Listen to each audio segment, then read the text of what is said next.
De l'Union des prestataires, des industriels et des commerçants du Sénégal. Il est également membre du CIS. Le CIS, c'est le club des investisseurs du Sénégal. Bonsoir, M. Seck.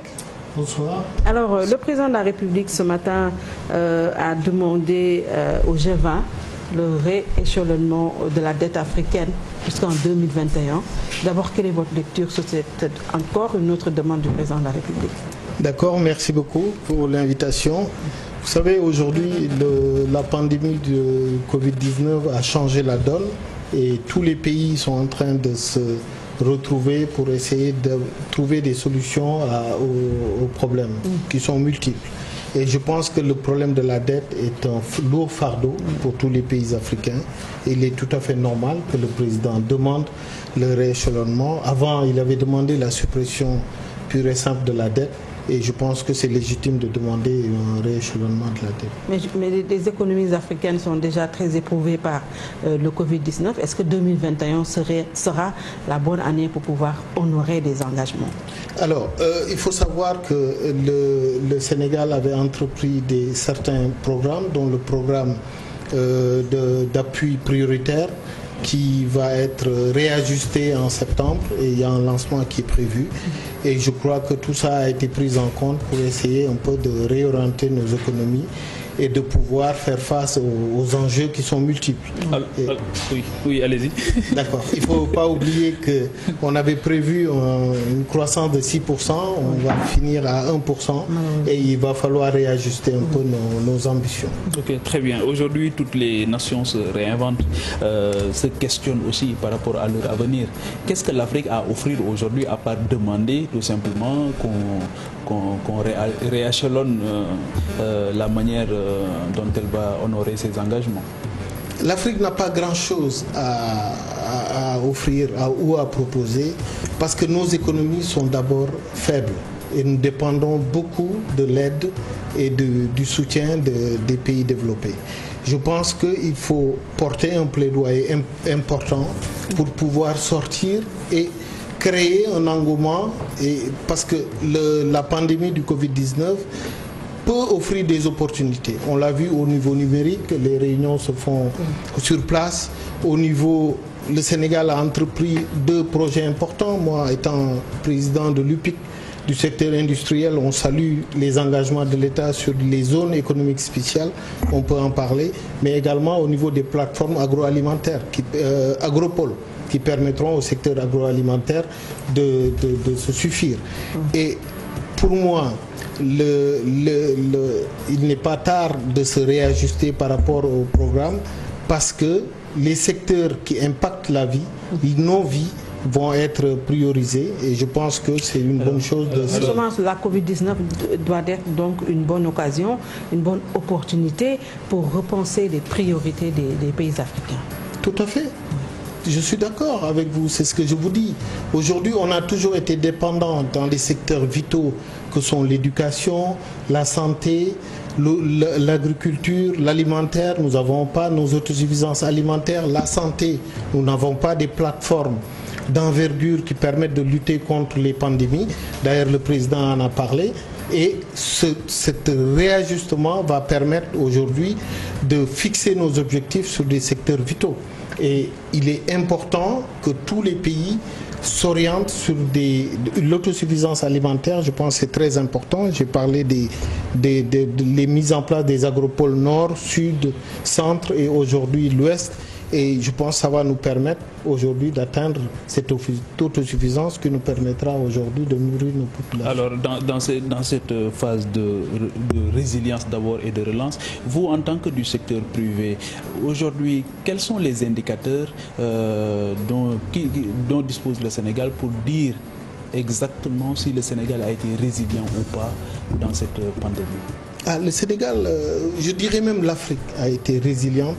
Parce que tout simplement, nous avons la chance d'avoir une population jeune, une population créative qui fait qu'aujourd'hui, malgré les projections qui étaient données par l'OMS, que l'Afrique n'a qu'à se préparer. Résilience, ça c'est du point de vue sanitaire. Oui, oui. Économique. Oui, économique, je dirais. Parce que tout était à l'arrêt. Tout à fait. Oui. Mais tout n'est pas à l'arrêt. Le programme de résilience de l'État prévoit d'injecter 1600 milliards.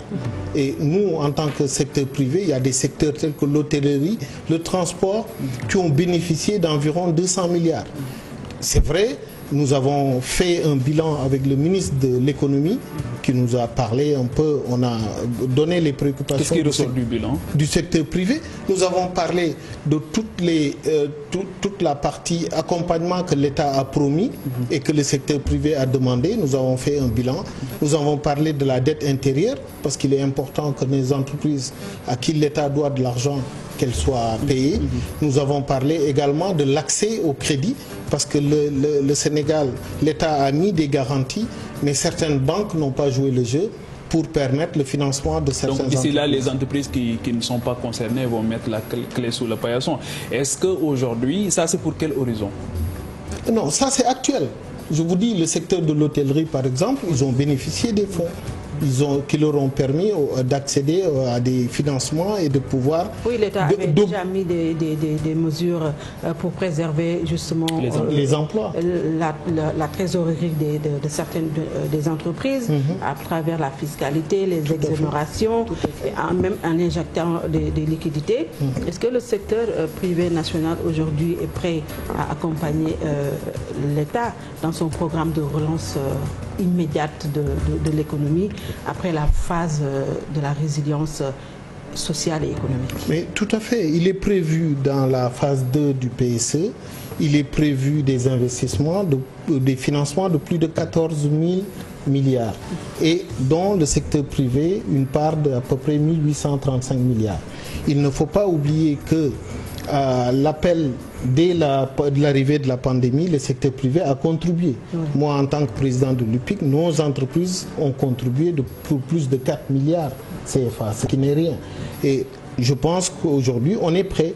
Et c'est pour ça que nous poussons l'État à mettre en place les zones économiques spéciales et mettre en place des agropoles, des plateformes industrielles pour booster l'industrialisation et permettre aux entreprises de faire face et développer des produits agricoles pour que l'industrie fonctionne davantage et éviter tout ce qui est importation. Il ne faut pas oublier que la pandémie nous a enseigné que chacun doit rester dans son périmètre et pouvoir s'autosuffire et développer. Et certains acteurs avaient même déploré le fait que le CIS, le club des investisseurs sénégalais, n'avait pas assez donné en tant que club qui regroupe quand même des hommes d'affaires. Oui, vous savez, le club des investisseurs a donné. Personnellement, certains ont fait des contributions. D'autres organismes patronaux, je vous ai parlé de l'UPIC, qui ont donné. Mais le club des investisseurs, moi je suis membre du conseil d'administration et il y a beaucoup d'espoir. Je vous dis, il y a eu des problèmes qui sont aujourd'hui, on a eu plusieurs réunions de conseil d'administration et je peux vous dire que l'Assemblée générale est prévue au mois d'octobre et il y aura de bonnes nouvelles. Bon, il y a des gens qui sont sortis, mais on va constituer un noyau pour pouvoir encore continuer à investir. Vous pouvez voir la base logistique pétrolière, le CIS nous avons été les premiers à s'intéresser à cette base pétrolière. Et donc, aujourd'hui, il faut saluer que le financement sera donné au secteur privé. Et le CIS est en bonne partie. L'État a demandé à tout ce que les structures privées se réunissent pour pouvoir y contribuer et je pense que nous serons à plus de 70%. Alors au-delà du CIS aussi, on a vu la Confédération des employeurs du Sénégal réclamer un cadre permanent de dialogue pour proposer des solutions de sortie de crise à l'État. Est-ce qu'aujourd'hui, vous travaillez à ce que ce cadre-là soit mis en place? La Confédération? Oui, la CNES. Bon, moi je ne suis pas à la CNES, je suis... Oui, mais au-delà du club des investisseurs aujourd'hui, une réponse, est-ce que vous travaillez à une réponse appropriée au niveau du secteur privé de façon globale? Bien sûr. Moi je suis membre du CNP et aujourd'hui il faut dissocier le secteur privé. Les organisations patronales ont un autre rôle. Il faut qu'ils accompagnent l'État pour qu'il y ait une véritable amélioration de l'environnement des affaires et qu'on suive toutes les étapes pour parvenir à ce que les entreprises se développent correctement. Ça, c'est le rôle des organisations patronales. On est en contact avec tout. Par contre, le CIS, c'est au niveau investissement. Ce sont des privés. Nous investissons dans nos entreprises. Je peux vous dire, moi, j'investis personnellement dans d'autres secteurs qui sont à ma dimension. Par contre, le CIS, c'est un conglomérat d'hommes d'affaires. Chacun amène ce qu'il a pour pouvoir faire face à des investissements d'envergure. Maintenant, le président de la République demande aujourd'hui devant les entrepreneurs français de venir investir en Afrique et au Sénégal plus précisément. Est-ce qu'à ce rythme, on aura un secteur privé local fort? Mais tout à fait. Aujourd'hui, il faut savoir que le secteur privé actuel ne peut pas être financer tout ce qu'il y a comme projet d'investissement pour le Sénégal. Et il est normal qu'il y ait des associations, ne serait-ce que pour la technologie. Nous, aujourd'hui, on n'a pas atteint un niveau technologique qui nous permette, ne serait-ce que dans la recherche pétrolière ou autre. Il faut s'ouvrir. Je pense que il n'est pas... Le chef de l'État appelle les investisseurs français, mais pour qu'ils soient accompagnés de privés sénégalais pour pouvoir faire face aux investissements. Il va falloir aussi que l'État fasse davantage confiance à son secteur privé national, par exemple en accélérant la loi sur le partenariat public-privé. Tout à fait. Oui. Ça, on est d'accord. C'est un manque de confiance. C'est une demande. Oui. Non, c'est pas un manque de confiance, c'est une demande du secteur privé. Oui. Aujourd'hui, depuis un moment, on a dit que le secteur privé s'intéresse à plusieurs secteurs. On a parlé de l'autre phase de l'autoroute à péage. L'État a tendu la main au secteur privé au niveau du transport, etc. Mais il y a des projets d'envergure qui dépassent le secteur privé national. Il faut le dire. Et pour ça, je pense que comme tous les pays, il faut faire appel à des investisseurs étrangers pour satisfaire. Et en faisant appel à des investisseurs étrangers, on se rend compte le plus souvent qu'il n'y a pas, comme négocient les autres États africains, les nations qui prétendent à l'émergence, un transfert de technologie et de compétences. Est-ce que aussi ça, c'est pas bien de l'intégrer dans les négociations pour permettre à notre secteur privé aussi de pouvoir à son tour se déployer? Tout à fait. Je pense qu'au niveau des discussions, on parle de manière générale, mais si on prend des financements sectoriels, le secteur privé négocie toujours avec les partenaires pour qu'il y ait un transfert de technologie et qu'il y ait une formation adéquate pour que la reprise soit faite par des nationaux. Et donc je pense que ça, on l'a toujours pris en compte. Et donc, c'est une réclame, mais dans la réalité, on a encore des pas à faire dans ce sens. Oui, mais quand vous parlez de certains secteurs, c'est pas possible. Mais dans plein d'autres secteurs, aujourd'hui, la continuité, elle est faite par des nationaux. Ça, au mois de juillet dernier, quand même, on avait entendu le ministre Amadou Hott dire qu'il avait beaucoup d'espoir sur le secteur privé pour éviter une récession économique, avec une croissance économique qui a quand même drastiquement chuté, 6% jusqu'à 1%. Il a également évoqué l'apport du secteur informel. Est-ce que c'est possible que le secteur informel aussi puisse aider à la relance de l'économie? Mais tout à fait, nos économies, le secteur informel joue un rôle extrêmement important. Il n'est pas nos entreprises qui sont formalisées. Moi, en tant que membre du patronat, nous essayons d'intégrer le maximum d'entreprises qui sont informelles par des procédures, mais qui peuvent se formaliser très rapidement. Et je pense que l'État... Parce qu'il fait 80% de l'économie locale ou nationale. Tout à fait. C'est pas pour rien qu'aujourd'hui, au niveau des banques, ils prennent des entreprises qui sont soi-disant informelles. Donc l'informel, pour moi, c'est abstrait. Mais ces entreprises-là doivent être intégrées à part entière et densifier le tissu économique pour qu'il y ait des entreprises fortes. Et la place de l'industrie aussi dans cette pandémie, parce que c'est vrai que pour créer des richesses, de la valeur ajoutée, il faudra produire, mais il faut aussi transformer. Donc la place de l'industrie aujourd'hui. Alors, la part du budget qui est affecté au ministère de l'Industrie est quasi dérisoire. Qu'est-ce qu'il faut faire? Le ministère de l'Industrie, en tant que tel, on peut parler. Mais moi, je parle en connaissance de cause, étant président des industriels. Vous avez, je l'ai dit, c'est la 3e fois, les zones économiques spéciales. Ça, c'est très important parce qu'on met en place pour nos entreprises un foncier aménagé. Vous l'avez à Diamniadio, vous l'avez à Diass, vous l'avez à Sandiara, pour plus de 900 hectares. Ça, c'est pour développer le secteur industriel et être compétitif et nous préparer au grand marché de la zone de libre-échange continentale.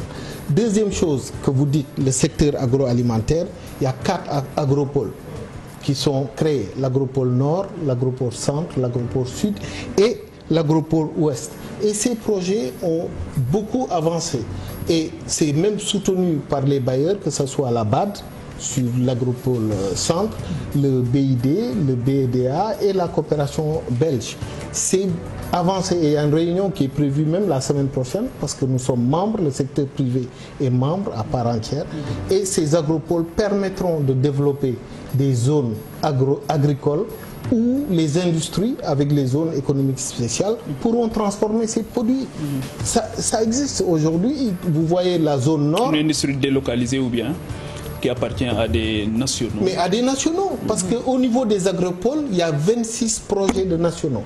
Aujourd'hui seulement, il y a un Sénégalais qui m'a appelé, en tant que président de l'UPIC, qui m'a demandé, il est dans le sud, il travaille dans la filière anacarde.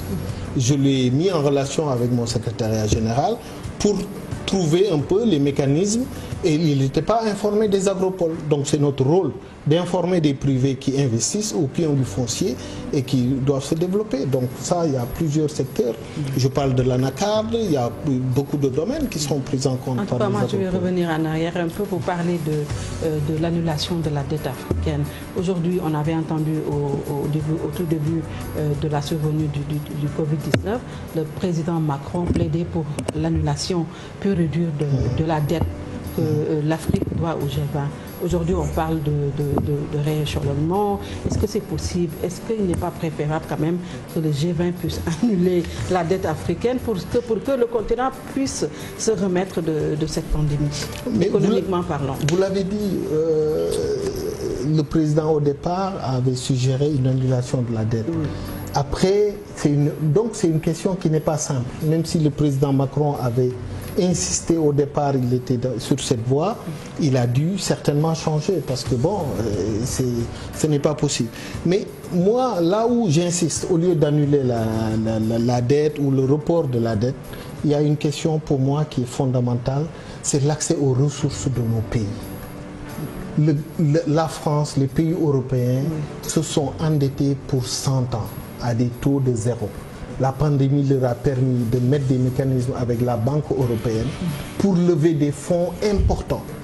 Que la pandémie reste là, ça fait 5 mois, on est par terre. Eux, ils sont couverts ils sont endettés pour 100 ans. La véritable question, c'est l'accès aux ressources. Notre grand problème, c'est que nous n'avons pas des ressources. Quelles ressources? Les banques. L'argent. Oui, pour faire face à ces... Mais les banques sont là pour financer les investissements. Mais toutes les banques ne jouent pas le jeu. Les banques exigent des garanties. L'État a mis une partie pour garantir. Mais je peux vous dire aujourd'hui que certaines entreprises, si elles vont au niveau des banques, n'arrivent pas à accéder à leur demande. Parce que les banques exigent des garanties supplémentaires. Quel genre de garantie? C'est d'autres garanties.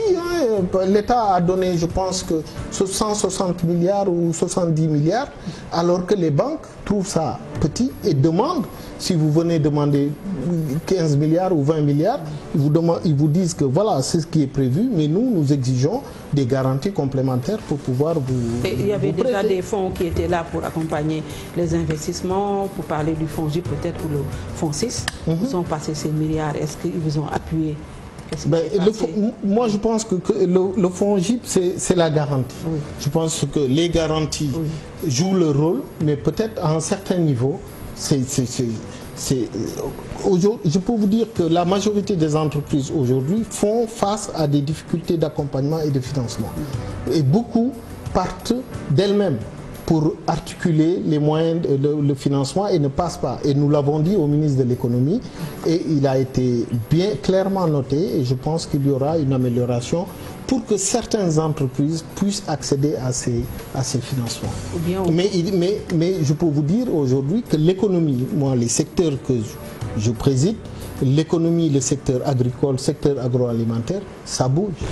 Ça bouge, les entreprises font face à cette situation, et je peux vous dire, tous ceux qui sont dans l'agroalimentaire sont certes impactés par des problèmes de logistique, etc., mais ne sont pas impactés par la vente de leurs produits.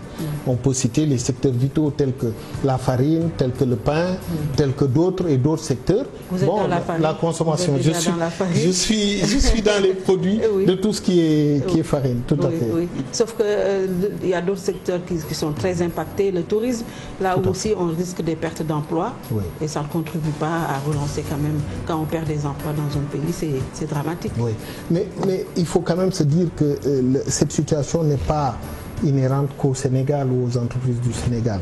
Moi, j'ai un membre qui travaille que dans la sous-région, je ne vous dis pas le Sénégal, mais dans la sous-région, sur l'aéroportière. Mais il est aujourd'hui à 20-25%. Quand il y a eu le problème du Mali, il est encore retombé à 10%.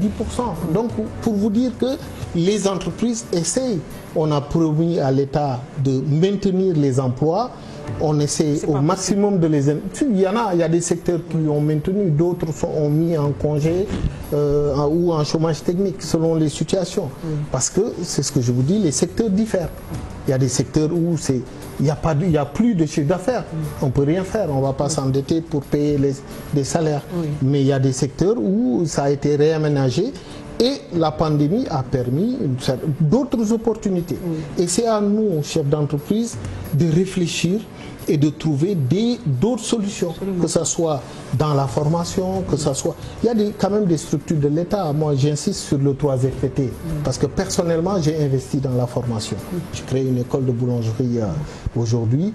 Il y a beaucoup d'opportunités à travers le 3FPT avec des guichets, guichets entreprises, guichets tel, et il faut qu'on se l'approprie. Merci beaucoup, Monsieur Amadou Seck. Il est le président de l'Union des prestataires, des industriels et des commerçants du Sénégal, membre également du CIS, le club des investisseurs du Sénégal.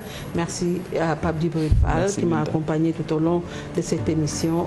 Soir d'info reprendra ses droits demain 19h.